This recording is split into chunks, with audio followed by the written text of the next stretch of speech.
Mais Romain Marie sent aussi que toute réaction politique est vouée à l'échec si elle ne s'accompagne d'une volonté de réforme intellectuelle et morale.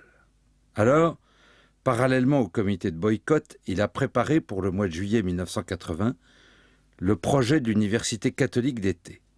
Il a obtenu à cette fin l'accueil chaleureux de la supérieure générale des dominicaines enseignantes de Fanjeaux, la révérende mère Anne-Marie.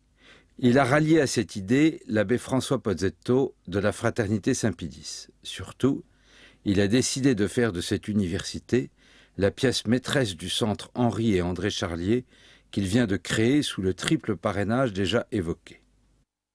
L'université qu'administre Pierre Rivière, un homme qui se consacre à l'œuvre de Fanjeaux, merveilleux de discrétion et de culture, est une parfaite réussite.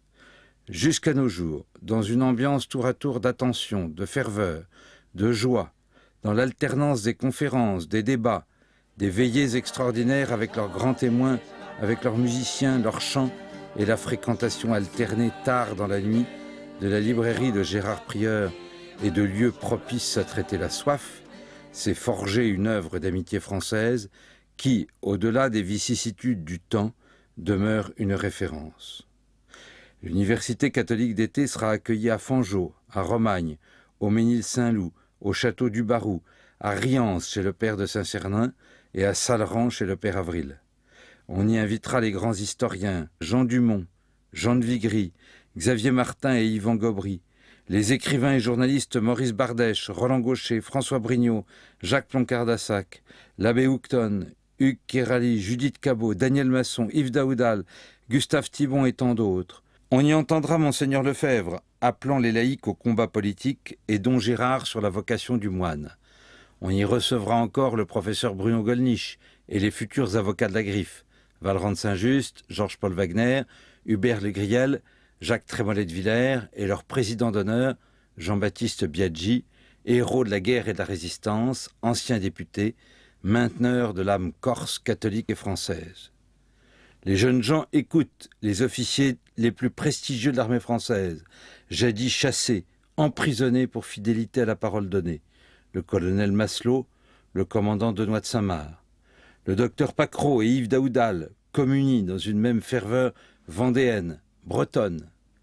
L'art, sous toutes ses formes, y tient une grande place. Ce sont les conférences d'Albert Gérard sur l'œuvre d'Henri Charlier et la création avec son élève Clotilde de Villers de l'atelier de la Sainte-Espérance.